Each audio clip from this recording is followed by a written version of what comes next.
Welcome to this special presentation from the Royal Commission into Defence and Veteran Suicide, marking 3 years of this landmark inquiry. I'm Patrick Lindsay. I'm here with the 3 commissioners who've been examining the cultural and systemic issues that are failing serving and ex-serving ADF members and contributing to the alarming rates of suicide and suicidality in Australia's defence and veteran community. In a matter of weeks now, Commissioners Nick Kaldas, Peggy Brown and James Douglas will hand down their final report with evidence-based recommendations to address this national tragedy once and for all.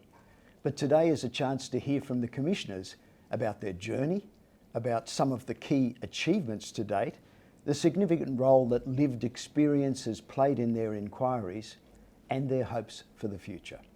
And it's also an opportunity for me to ask the Commissioners some of the questions that you've sent in via our social media channels. And thank you very much for everyone who's taken part in that. Before we start, as always, a warning that some of what is discussed today might be distressing to some viewers. If you need help, please reach out to one of the crisis support services on the screen or on the Royal Commission's website. If you need help, please reach out because they will help you. Commissioners, welcome. Thank you for your time. Nick, can I start with you? When you were all appointed in mid-2021, did you have any idea how complex this whole inquiry would become? I think I certainly thought there would be a complex set of issues that we would have to deal with. But as we went along, that evolved and grew, and it certainly was a really complex set of issues that we had to tackle and deal with and understand before we could really engage in looking for solutions. Peggy and James, what about you? What were your preconceptions? I'm not entirely surprised about the complexity of it. There are some elements within, I guess, that perhaps did surprise me, but overall, no, the complexity didn't. It's an extraordinary ecosystem which perhaps a lot of people from the outside would not understand about how it's all interconnected, and one thing in one area has this flow-on effect into so many others. It's what they say is a multifactorial problem, and it certainly is. You can't just pin down one part of the issue and hope to reach the solution based solely on that. You have to attack it on a pretty broad front, I think. There were so many issues, but were there some that really struck you, Peggy, for example, as you started to filter through the main issues? Which were the ones that really struck you as being the ones which were the most harmful, the most damaging? Look, I would have to say the thing that I thought was doing the most harm was the cultural elements within defence and to a lesser extent within DVA. But I think, defence has a very deep rooted culture. It goes back over 100 years. Military forces around the world are similar, so there's nothing particularly different about the Australian Defence Force, but they come from practices, 100 or more years old, and the way of doing things back then really shouldn't be necessarily the way you do them now, and so the way in which training is done, the way in which the hierarchy can abuse their power. And I guess one of the most damaging things that we've heard a lot about was the sexual abuse as well. Those abuses would be the thing that really stand out in my mind. Nick, what stands out in your mind? I certainly agree with what Peggy said. Culture is very much a central problem, but we've all heard the numbers, but there's been 57 inquiries at least preceded us, 770 odd recommendations. Coupled with that, there's been, I have to say, an inadequate level of interest and curiosity, both on the part of government, the bureaucracy, and I have to say the public and the media as well. The fact that this stuff has come out again and again in various inquiries that preceded us, and yet no one has really picked up the cudgel and made sure that they were addressed adequately. I think that's the thing that really surprised me. James, before we move on, just your response to that too.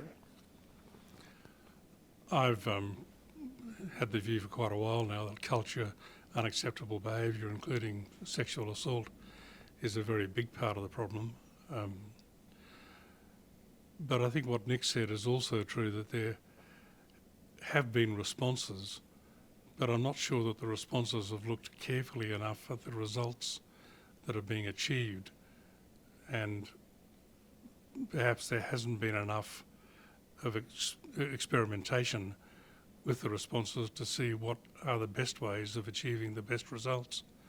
And that's a lesson we hope to learn and to transmit through this inquiry. Just staying with you, James, lived experience. How important has the contribution of lived experience been in your deliberations? I've been on a bit of a journey. When I was first exposed to the lived experience issue and the fact that we were to have private sessions with individuals who normally didn't want to give evidence in public but wanted to unburden themselves to one of us, I wasn't sure that I was the right person to do that. I didn't have a counselling background or a background that really equipped me to perform that role. And I found, though, having done it, that contrary to the experience of a witness giving evidence in public in a court, which I was used to through my career, having a one-on-one private session allowed witnesses to expose more rawly their real emotions in a way that really rammed home to me how deeply these people had been affected by their experiences in the military. So it's probably a lesson I wouldn't have learnt through the normal hearing room process. And it did, as it turned out, affect me significantly. Peggy, it's at the heart of your work. How important was it, do you think? Lived experience has been at the centre of mental health and how it works for a couple of decades now. And it's just so important to understand that we need to hear and understand this from the perspective of those who have lived it, those who have lived in service, supported those who've lived in service, those who've lost people to suicide or experienced suicidality. And so we, as James was saying, we were able to do that through the private sessions, through the submissions, through lived experience witnesses at hearings. But it's really, core to understanding what the issues are, but more than that, how they impact people. Yeah. Nick, it's also at the centre of your work, isn't it, lived experience, and the kind of common sense that policing, for example, just depends on.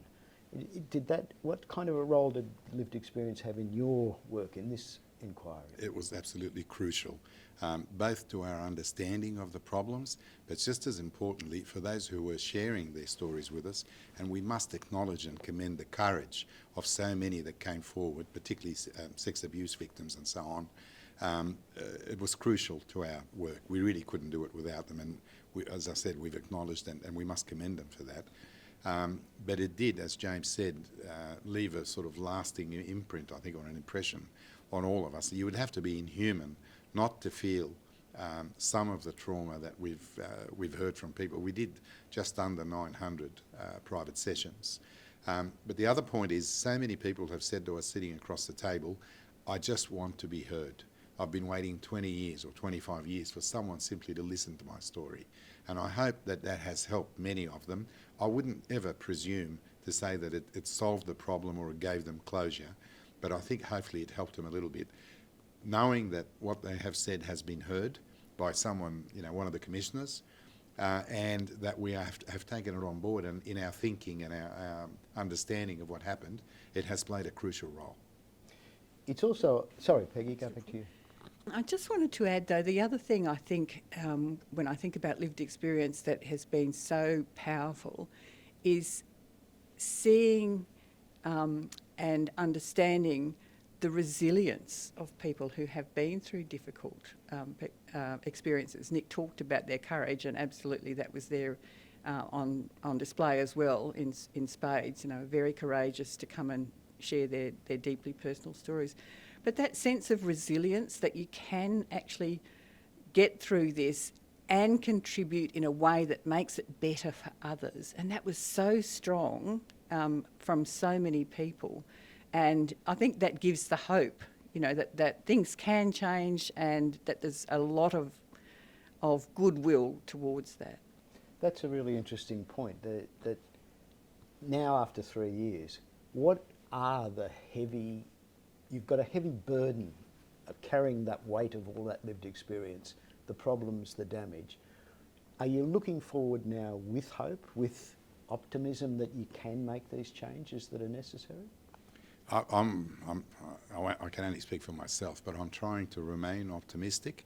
And obviously one of the key issues will be whether the government of the day accepts and implements what we recommend, and in particular the recommendation in relation to establishing an organisation or an entity that may initially monitor the recommendations being implemented from our Royal Commission, but then more importantly after that is to watch this space, research, analyse, see what's happening and report publicly about the problems so that they continue to occur. I think that will be key.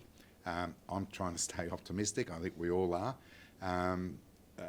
But we don't really have any control. Once the Royal Commission is finished and we are disestablished, our role is finished. It's really up to the government of the day and the public and the media, who may demand of the government that they actually do the things that we say and solve the problems that have been dormant for decades.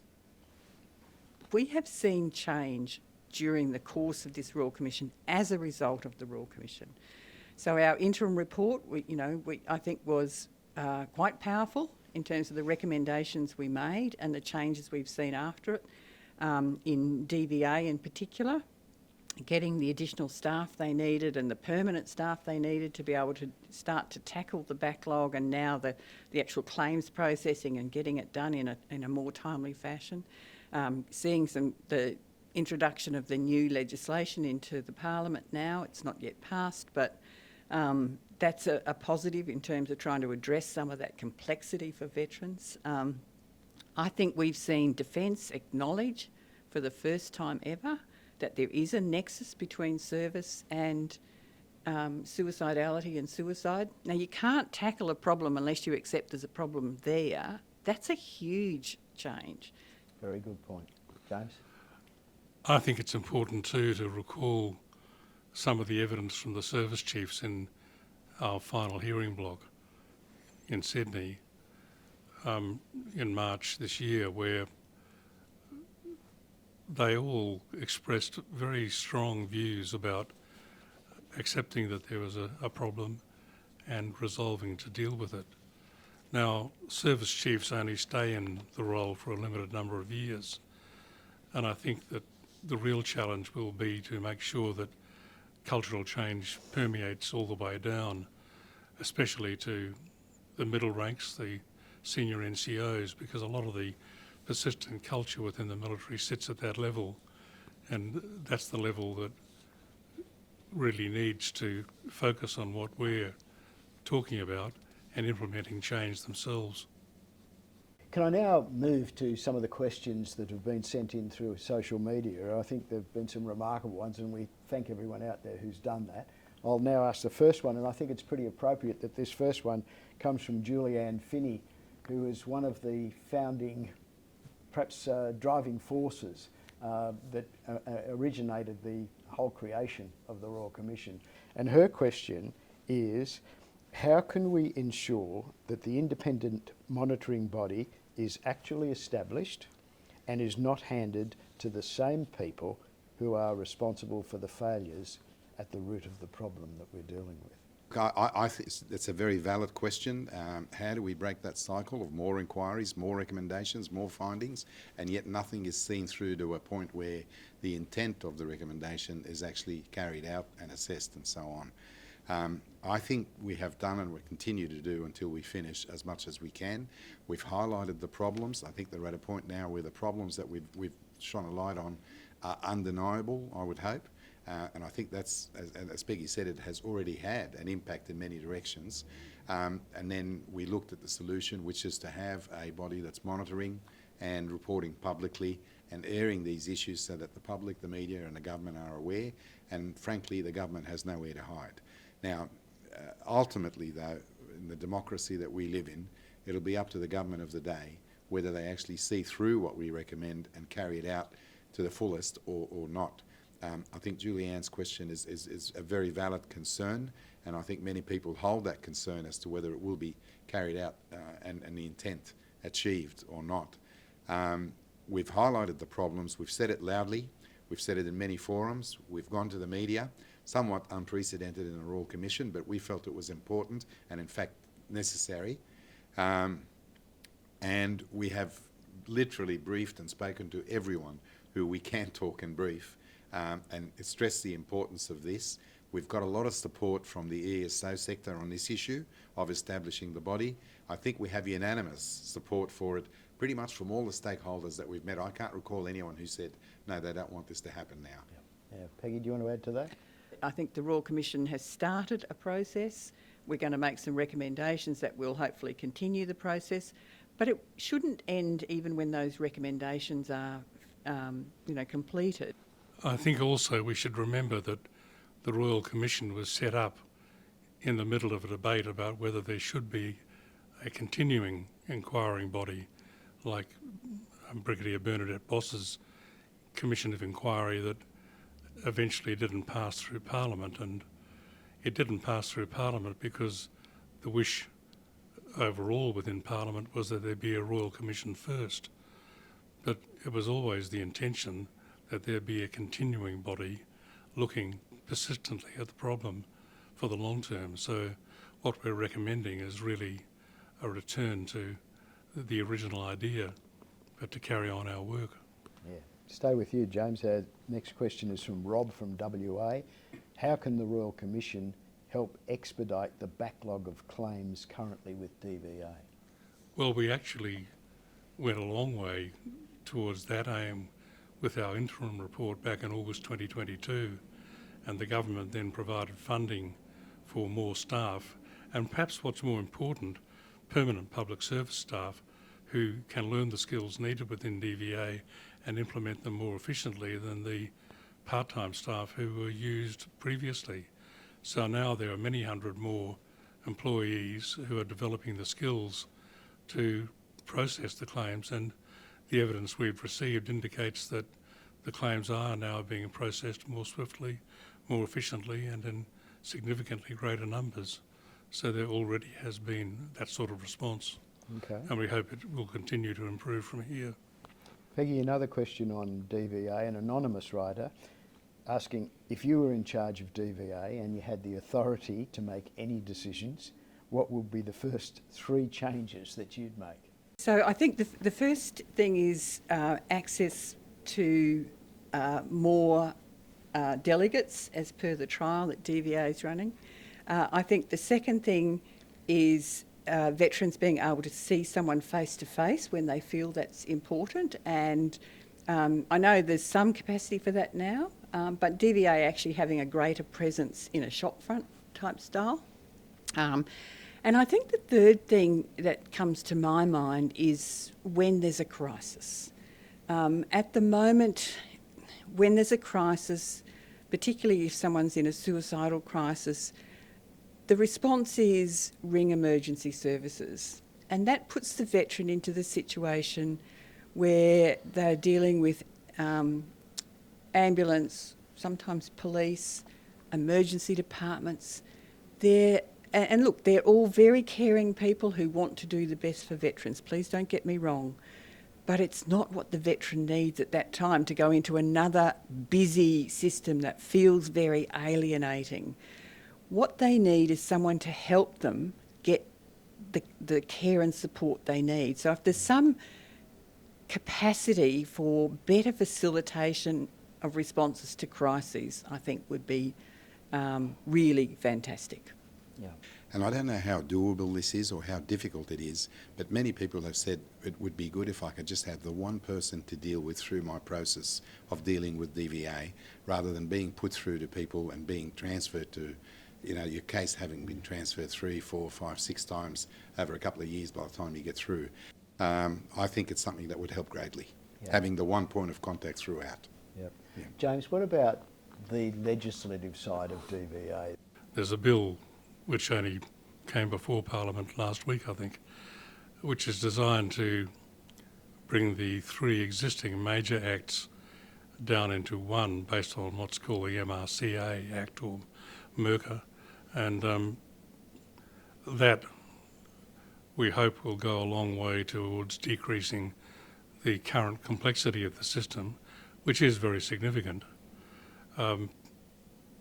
Once that's embedded though, I would like to see feedback taken on board from how the new legislation is progressing, because I anticipate that there will be legal hiccups. There always are when there's a big consolidation like this, and there's probably room to simplify the system further from what it has been. We've had a lot of questions about leadership and accountability, summarising them.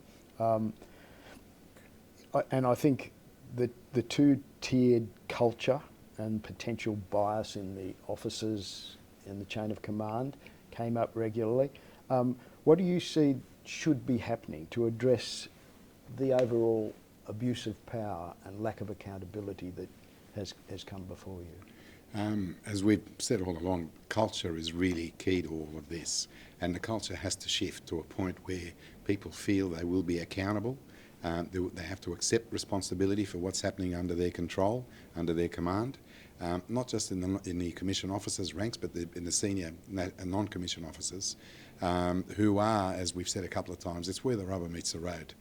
It certainly appears that there has been a inadequacy, if you like, of accountability, where people are not really held to account for what's happened on their watch, under their control in various periods. This isn't helped by the fact that people get moved every 2 or 3 years, so they don't really get a chance to not only solve the problems but be judged on how they've gone in that period. It's literally, well, I'm just here for this short time, I've just got to survive, and then I'll move on to the next thing.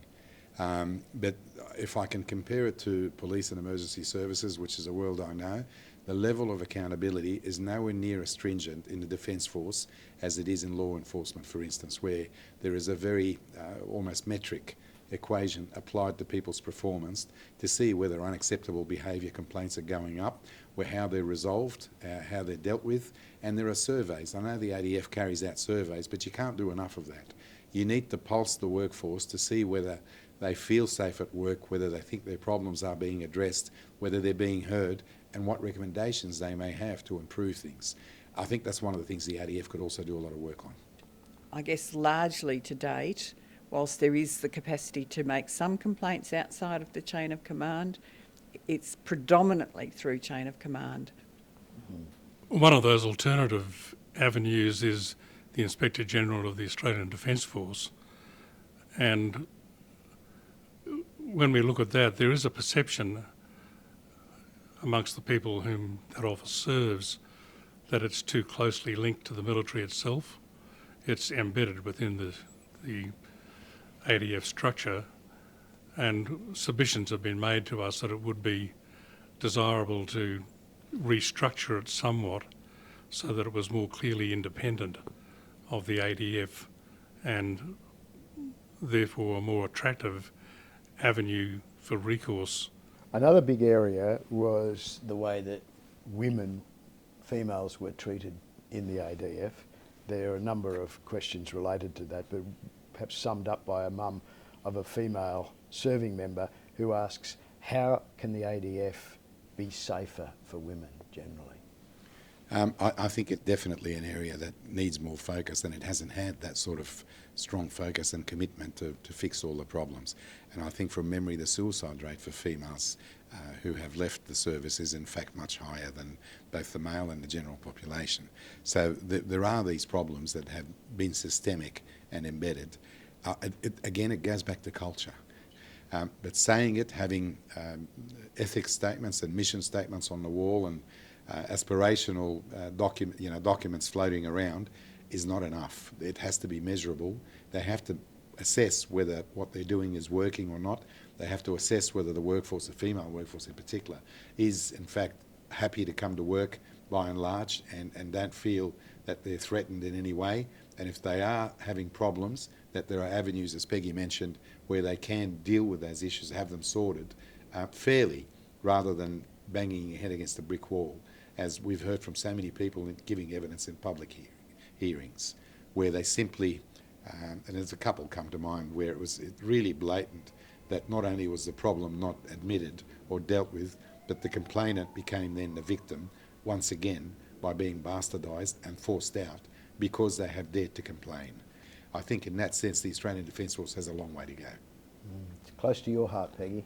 Yes, absolutely. And I think, I mean, I agree with everything Nick has said. It is a large part about the culture, but it's about valuing diversity.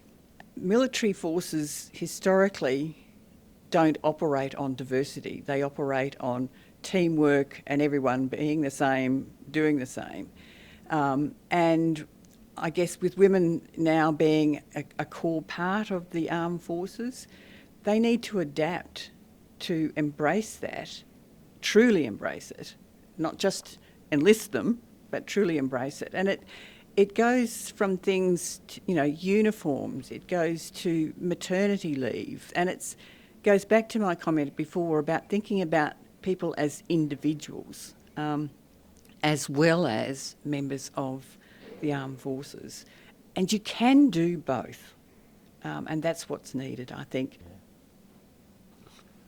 The figures to which Nick referred to for female suicide amongst female veterans were one of the first and sharpest shocks I received in this role.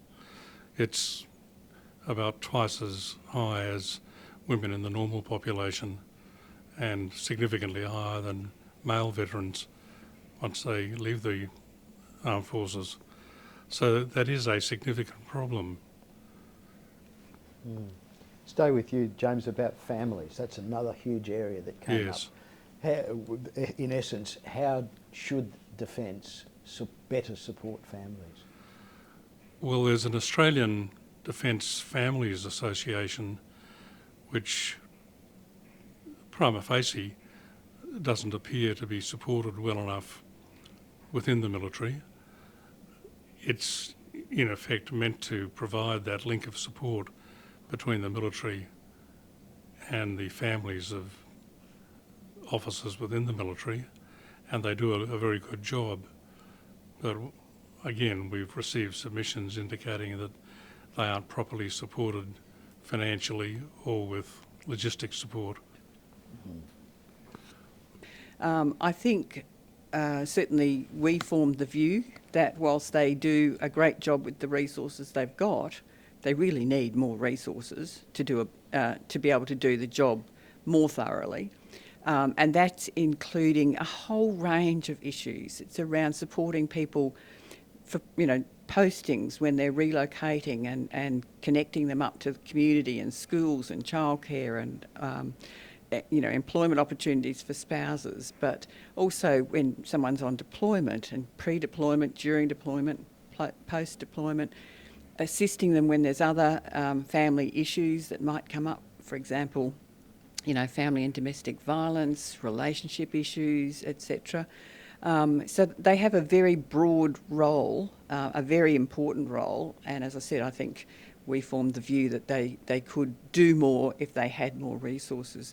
Then there's the outside organisation, which is the Defence Family Advocate and Defence Families Australia, and they provide kind of an advocacy role into Defence and to the Minister. It's a really important role. And again, we saw that they're under-resourced and quite frankly, there's the advocate position has been vacant for some period of time because the incumbent left to have a baby.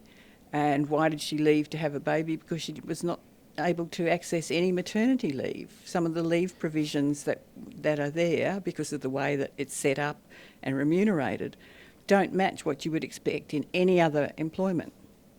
That's just not good enough.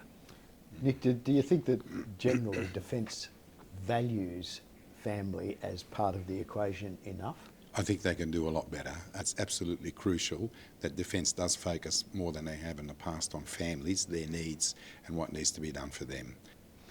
I've got a question too that I'd like to ask you about the impact. Yeah, start with you, James, please.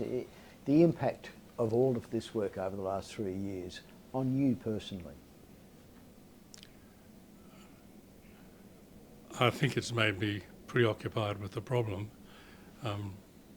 You're probably better asking my wife than me about that. But this has been an intense period of concentration over 3 years now, so it can become pretty tiring. But we're seeing the end of the tunnel now, and I think there's light there. Peggy, how's it affected you? I think, I've been through the gamut of emotions, I think, along with, what we've heard. There's been times when you've been sad and tearful. There's been times when you've been angry and frustrated, sometimes just completely perplexed as to how some of what is could possibly be. So a whole range of emotional responses. Some of them are positive though. I mean, I referred before to, seeing the courage and resilience of people. And that, I think, helps to balance out some of the other emotions. You do, I think, draw something from other people and their strengths. But I think the other thing for me, going back to, how could this possibly be, that sense that this problem is not new. It's been known for at least a good couple of decades. Yes, we know more about it each and every day, but the problem itself, as I say, has been known. There's been a lot of previous reviews, a lot of recommendations, and yet not enough has changed. Why is that? And that's, I think, the question for me. Do our institutions actually want to grapple with this problem? And that's Defence, it's DVA, but it's government as well. And, I just really struggle to understand how this could have gone on for so long and not really been tackled absolutely head on with great fervour to the point of actually resolving some of the issues. That's what we want to see happen after this Royal Commission. I agree with absolutely everything that's been said, but I think what we have seen and heard and read and felt sitting with people and understanding what they've been through will stay with us for an awfully long time. I'd say it may have profoundly changed all of us in some small way. But I definitely agree with Peggy. We hope this is a line in the sand. We really hope and pray that the experience that has shaken us so much and shaped our thinking so much could be felt in some way by government. I must admit, in some of the private sessions that we've had, I found myself wishing that a Minister and Prime Minister was in the room with me and they could see and hear what people have felt and been through, and it may actually shake them into action. We're going to do our best, and we have done that with the publication of the lived experience volume that you've played a crucial part writing for us. That was the aim of that exercise. It was about trying to convey as best as we can, with all the restrictions that we've got with privacy and other issues, to government, to the public and to the media, the depth of the problems that people have experienced, the trauma that has been inflicted on them, and that must be dealt with. There are some who had hoped to see come out of this Royal Commission actions against individuals, for example, individuals being held to account. Our Royal Commission's terms of reference were to look at the systemic issues, and we've had enough challenge doing that in the 3 years that we've had. To try and pursue individual cases would have been impossible. And I understand why people might want to seek that outcome, but we're looking for the systemic issues, the systemic solutions, so that no one else has to experience what they may have gone through. Yeah, good point.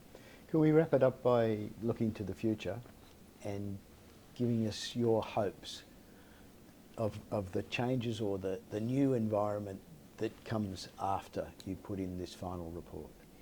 I think when we started out, we got together and we asked ourselves, what does success look like? And it's a difficult question to answer. I don't think we'll ever get to a zero level of suicide and suicidality. That's not realistic. But my personal hope is that that would drop dramatically to what we've got today.